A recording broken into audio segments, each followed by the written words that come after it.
C'est l'heure du journal sur votre chaîne. Mesdames, Messieurs, bonsoir et bienvenue au sommaire. La RDC et l'ONU renforcent leur collaboration pour lutter contre les violences sexuelles dans l'Est du pays. C'était à l'occasion du 25e anniversaire de la résolution 1325, vous verrez dans ce journal.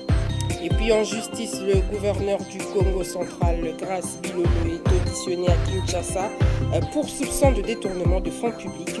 Vous verrez aussi les détails dans cette édition. Et nous verrons également en politique l'opposant parole Kamizelo Soukadi qui est jugé à Kinshasa, Ngalima, pour diffusion de fausses informations et offense au chef de l'État. Le développement de ces titres, c'est tout de suite. Une fois de plus, bienvenue à l'occasion du 25e anniversaire de la résolution 1325 à Vienne. La vice-ministre des Affaires étrangères de la RDC, Mme Noéla Ayeganagato Nakwipone, a tenu une séance de travail ce lundi 9 février avec Pramila Patten, secrétaire générale adjointe de l'ONU. Cet échange a permis de définir de nouveaux axes de collaboration pour éradiquer les violences sexuelles dans l'Est du pays. Reportage. En marge de la conférence de Vienne célébrant les 25 ans de la résolution 1325, Femmes, Paix et Sécurité, la vice-ministre des Affaires étrangères, Noéla Ayeganagato, a tenu une séance de travail décisive avec Pramila Patten, secrétaire générale adjointe de l'ONU. La rencontre a porté sur la recrudescence alarmante des violences sexuelles dans l'Est de la RDC. Face à cette crise humanitaire, les deux personnalités ont exploré les mécanismes concrets pour muscler la coopération entre Kinshasa et les Nations Unies. Au-delà du constat, la vice-ministre a plaidé pour un renforcement des moyens de lutte et de prévention. Cet échange a réaffirmé l'engagement du gouvernement congolais à placer la dignité des femmes au centre des priorités de paix, tout en exigeant une réponse internationale plus ferme contre l'impunité. Visé par des soupçons de détournement de deniers publics, le gouverneur du Congo central, Grace Bilolo, a comparu en ce jour devant le parquet général près la Cour de cassation à Kinshasa. Cette audition intervient 2 semaines après la levée de ses immunités par l'organe délibérant de sa province. Images et commentaires. Le taux judiciaire s'est resserré autour de l'exécutif provincial du Congo central. Quelques jours seulement après avoir perdu sa couverture immunitaire, Grace Bilolo a répondu à l'invitation de la justice dans la capitale. Au cœur du dossier, de grèves portant sur la gestion financière de la province, qualifiée de détournement de deniers publics. Cette comparution marque le début de l'instruction au fond. Devant le magistrat, l'autorité provinciale a dû s'expliquer sur le flux financier et les procédures de dépenses engagées sous son administration. Pour les enquêteurs, l'objectif est de vérifier la corrélation entre le fonds décaissé et les réalisations effectives sur le terrain. Au sortir de l'audience, les collectifs des avocats du gouverneur a affiché une sérénité prudente. Quand même l'instruction est secrète, partant du principe inquisitorial, l'audition a porté beaucoup plus sur les rapports de l'IGF, fait découlant de sa mission de contrôle d'exercice 2025 allant de la période du mois de janvier jusqu'au mois de septembre 2025. Et dans l'ensemble, tout s'est très bien passé, l'audition s'est très bien déroulée et tous les moyens ont été présentés, les moyens de défense. Et à ce stade, nous avons le cœur net parce que rien d'alarmant, rien de grave à ce qui concerne tout ce qui a été révélé par la presse n'a été révélé vrai. Donc nous restons à la disposition de la justice, mais tout a été fait. Pendant pour laquelle on nous a remis en liberté, le gouverneur reprend ses mouvements. L'issue de cette instruction déterminera l'avenir politique du gouverneur à la tête de la province. Le dossier reste ouvert au parquet général près la Cour de cassation.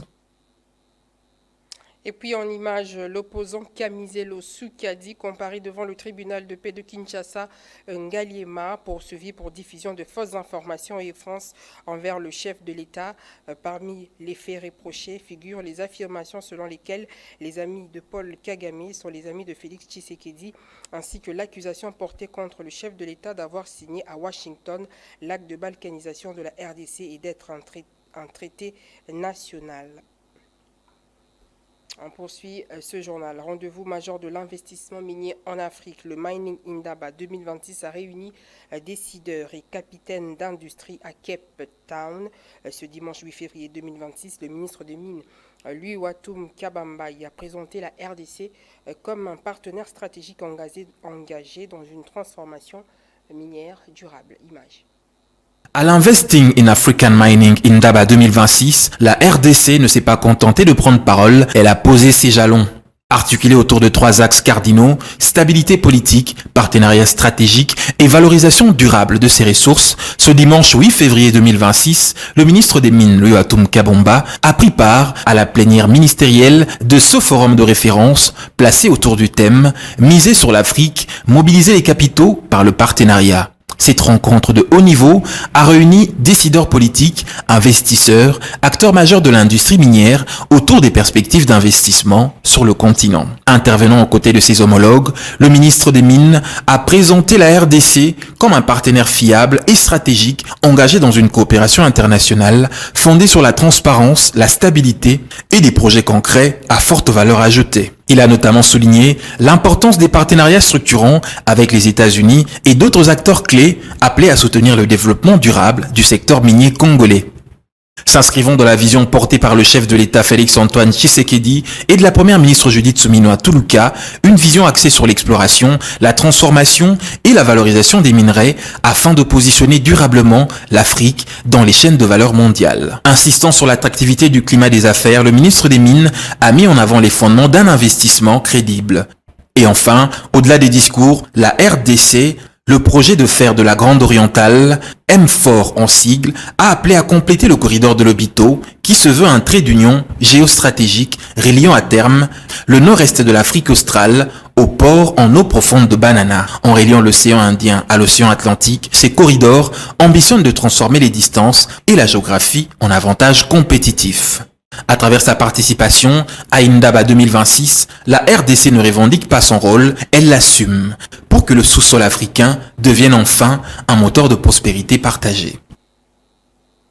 Et puis le vice-premier ministre, ministre de l'Intérieur, Sécurité, Décentralisation et Affaires coutumières, Jacquemain Chabani, a reçu samedi dernier les 5 secrétaires généraux nouvellement nommés pour la représentation des civilités ainsi que la réception des orientations en vue d'améliorer le fonctionnement de l'administration du ministère. Reportage.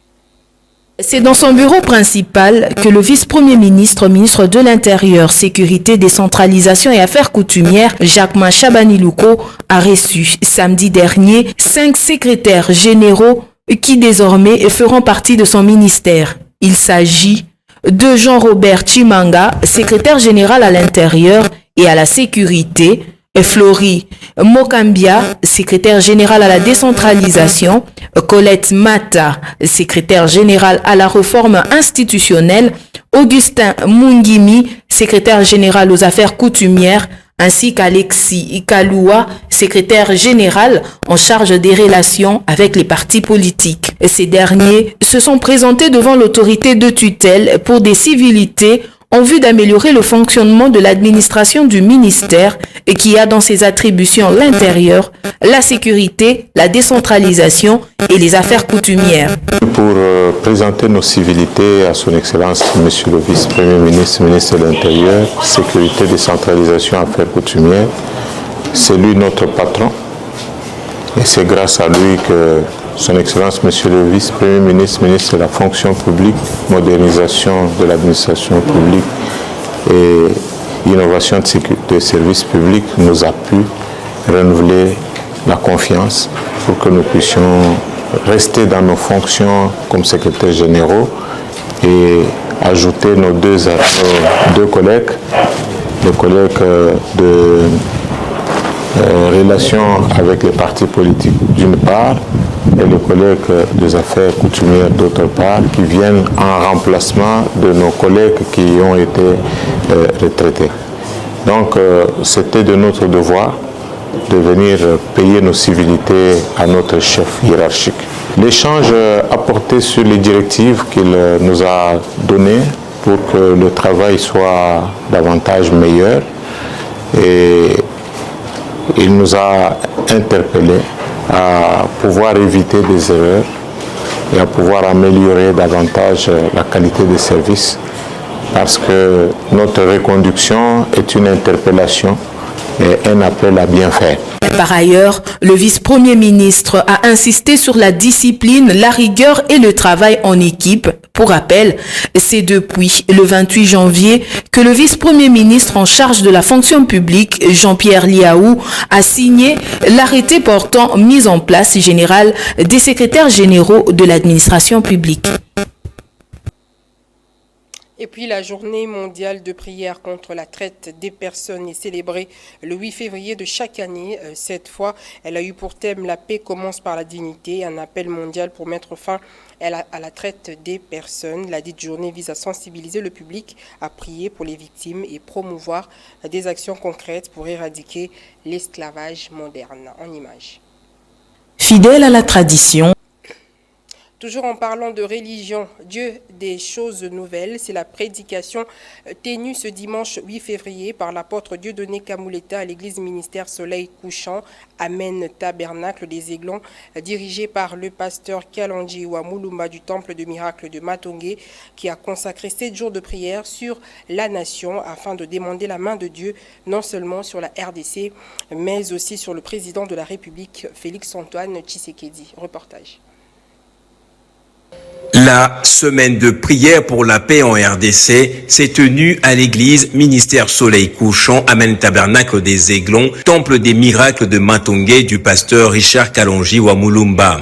7 jours de prière et des jeûnes au cours desquels les fidèles se sont mobilisés pour intercéder en faveur du chef de l'État Félix Tshisekedi ainsi que pour toute la nation congolaise dans un contexte marqué par les défis sécuritaires et sociaux que traverse le pays. Plusieurs personnalités politico-administratives et militaires ont pris part à ce culte, notamment le conseiller principal du chef de l'État en charge des infrastructures David Moukeba, l'ambassadrice universelle de la paix visionnaire et présidente de la fondation Calix Mounana, Nathalie Aziza Mounana, ministre honoraire des Affaires sociales, Action humanitaire et solidarité nationale, Yossi Ben, représentant de la communauté de l'État d'Israël en RDC et tant d'autres.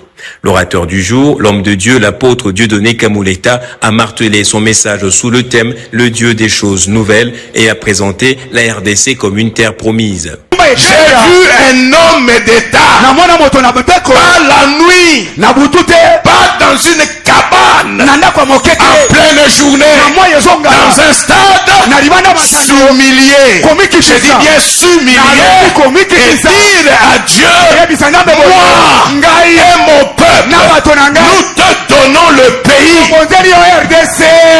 RDC, le Dieu de la chose nouvelle est à l'action. Il n'est pas le Dieu des choses inachevées. Ce qu'il commence, il l'achève. Après cette exhortation, l'ambassadrice universelle de la paix visionnaire et présidente de la fondation Calix Mounana a été conviée à une prière spéciale de clôture de la semaine de prière de paix pour la nation, une prière remplie d'onction. Éternel Dieu de gloire, tu ne viens jamais avant, tu ne viens jamais en retard. Tu viens quand toi tu dois venir. Je bénis l'homme de Dieu qui nous a parlé. Tu es Dieu, tu es au contrôle de tout. Seigneur, tu viens de nous enseigner. Ce n'est que les épreuves, la victoire est certaine, elle est devant notre porte. Seigneur, je te dis encore merci pour clôturer tout ce qui a commencé depuis une semaine. Que mon âme te bénisse, que mon âme t'exalte à cause de ta seigneurie et ta grandeur. Amen. Présents à cet événement, les parents biologiques du chef de l'État, Félix-Antoine Tshisekedi, dont son oncle paternel et sa tante maternelle, ont remercié de vive voix les autorités ayant répondu à cette rencontre de prière. Et à son tour, l'homme de Dieu, l'apôtre Dieudonné Kamuleta, a béni toute l'assistance, les différentes personnalités, ainsi que les fidèles chrétiens ayant participé à la prière de paix pour la RDC. Et puis en politique, alors que le chef de l'État Félix Tshisekedi pose l'exclusion de l'AFCM 23 comme condition non négociable au futur dialogue national, l'opposition durcit le ton et affirme que ce manque d'ouverture sur les enjeux sécuritaires de l'Est risque de vider les assises de leur substance. Éric Bissello, un leader de l'opposition, a réagi au micro de Bébira Marilou Bokola. Le paysage politique congolais est actuellement suspendu aux modalités du futur dialogue national. Alors que le pouvoir en place présente cette initiative comme un levier de cohésion, l'opposition, par la voix de l'un de ses leaders, Éric Bissello, exprime de réserve quant à la portée réelle de ces assises. Nous n'avons pas pour autant moins de soucis de notre intégrité territoriale. Donc il nous appartient de faire tout pour que les partis se parlent, c'est-à-dire le parti du pouvoir et les partis de ceux qui ont pris les armes, notamment FCM 23. Et qu'il y ait une solution politique et non pas militaire qui nous coûte beaucoup en termes d'investissement, de retard économique, de vie des Congolais. Donc il faut que les partis se parlent pour que nous puissions ensemble regarder vers l'avenir. La FCM 23, c'est eux qui ont les armes, ils détiennent par la force une autorité. Ils détiennent des portions entières des richesses de la République démocratique du Congo. Donc d'emblée, on ne peut pas les exclure de ce dialogue. Cela dit, il y a énormément des acteurs politiques congolais qui n'ont pas pris les armes, qui sont en exil. Donc, qu'ont-ils fait? Quel est leur crime? Donc, l'important, quand on parle de dialogue, on parle avant tout avec ceux dont on n'a pas de même point de vue. On parle avec ceux qui sont en difficulté, ceux qu'on ne partage pas le même objectif politique. Donc, ici, il est question de parler avec tous. Par tous, il faut s'entendre, également nous qui n'avons pas pris les armes, ceux qui sont en exil, ceux qui ont pris les armes, pour qu'ensemble, nous mettions en avant l'intérêt du Congo, la République démocratique du Congo. Le défi reste donc entier. Comment garantir la souveraineté de l'État tout en intégrant les revendications d'une opposition qui lie la réussite du dialogue à une résolution globale incluant les zones de conflit? Pour l'heure, les deux positions semblent irréconciliables, laissant planer les incertitudes sur la participation effective des forces vives de l'opposition quant à ces rendez-vous politiques. Et puis, en sport, hier dimanche 8 février, au stade de TP Mazembe de Lubumbashi, le football club Saint-Éloi Lupopo de la RDC a été tenu en échec à domicile sur un score nul d'un but partout 1-1 par la formation de Mamelodi Sundays de l'Afrique du Sud lors de la 5e journée de la phase des groupes de la Ligue des champions de la CAF. Après ce match nul, le classement du groupe C se présente de la manière suivante. Al-Hilal d'Égypte 8 points, Mouloudia Club d'Alger 7 points. On a fait un très bon match, très bon match en première mi-temps surtout. Lupopo de la RDC 5 points. Qui est un bon but. En deuxième mi-temps, on a encaissé sur un coup de pénalité. On a travaillé, on a parlé de ça. C'est la concentration, comme je vous avais dit, c'est beaucoup de choses qui doivent se tomber dans ce moment pour marquer ou gagner la balle, cette ballon. On continue de travailler. Il nous reste un match pour se qualifier, on doit gagner. Et on va gagner à Kigali là-bas, contre Hilal. Bien sûr, en première mi-temps, on a eu beaucoup d'occasions. Pour moi, on doit gagner 12 heures en première mi-temps, on doit marquer 2 buts. Mais c'est le foot. C'est pour ça qu'on aime le foot. C'est imprévisible. Tu ne sais pas si tu vas gagner. Si tu as l'occasion, tu peux ne pas marquer, mais tu ne peux pas perdre le match aussi. Donc c'est ça le foot. Nous, on se concentre pour le match de 14 qui est décisif pour nous. On n'a rien à reprocher à nos joueurs. Nous, on demande le travail qu'on fait. Et comme d'habitude, c'est pas punition ou quelque chose. C'est technique, tactique. On a choisi les autres joueurs qu'on a, qui ont fait les bons matchs aussi, qui travaillent aussi en entraînement. Donc on n'a pas de grande différence entre les joueurs comme ça. On a tout le monde qui le mérite, ils vont jouer. Ceux qui ont joué à leur place, ils ont fait un bon match. Donc on va voir comment ça va se passer le 14. Fin de ce journal, voici le rappel de l'essentiel. La RDC et l'ONU renforcent leur collaboration pour lutter contre les violences sexuelles dans l'est du pays. C'était à l'occasion du 25e anniversaire de la résolution 1325. Et en justice, le gouverneur du Congo central, Grace Bilolo, a été auditionné à Kinshasa pour soupçon de détournement de fonds publics. Nous l'avons aussi vu en politique, l'opposant porte-parole Kamizé Sukadi a été jugé à Kinshasa Ngalima pour diffusion de fausses informations et offense au chef de l'État. Merci de nous avoir suivis. Bonne soirée à tous.